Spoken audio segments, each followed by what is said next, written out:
ஹாய்ங்க.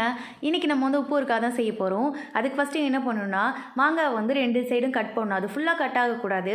அந்த சீட் கூட அது ஒட்டி இருக்கணும். அந்த இடத்துல கேப் மட்டும் வர மாதிரி நல்லா கட் பண்ணிக்கோங்க. கொஞ்சம் இடம் விட்டே கட் பண்ணிக்கோங்க. அப்போ தான் உள்ளே வந்து உப்பை நம்ம ஃபில் பண்ண முடியும். இதுக்கு மெயின் விஷயம் என்னென்னா, நம்ம கல் உப்பு தான் யூஸ் பண்ணணும். உங்களுக்கு வந்து அந்த கேப்புக்குள்ளே எவ்வளோ உப்பு போகுதோ அந்த அளவுக்கு உப்பை வந்து ஃபில் பண்ணி வச்சுக்கோங்க. அடுத்து முக்கியமான விஷயம் என்னென்னா, நீங்கள் இதுக்கு சில்வர் பாத்திரம்லாம் யூஸ் பண்ணக்கூடாது. ஏன்னா உப்பு வந்து சில்வர், பித்தளையெல்லாம் அரிச்சிரும். அதனால் மண் சட்டி யூஸ் பண்ணுங்கள். அதுதான் பெஸ்ட்டு. அப்படி இல்லைன்னா பிளாஸ்டிக் கூட யூஸ் பண்ணலாம், அது ஒன்றும் ஆகாது. இந்த மாதிரி வச்சு ஒரு துணியை போட்டு கட்டி ஒரு 3 நாளைக்கு அப்படியே ஊற விட்டுருங்க. 3 நாள் கழித்து பார்த்தா இந்த மாதிரி மாங்காய் நல்லா ஊறி கலர் சேஞ்ச் ஆகிருக்கும். அதுக்கப்புறம் பகல் ஃபுல்லாக வெயிலில் காய வச்சுட்டு திருப்பி நைட்டு வந்து அதை எடுத்து அந்த தண்ணியிலே முக்கி உள்ளே மூடி கட்டி வச்சுருங்க.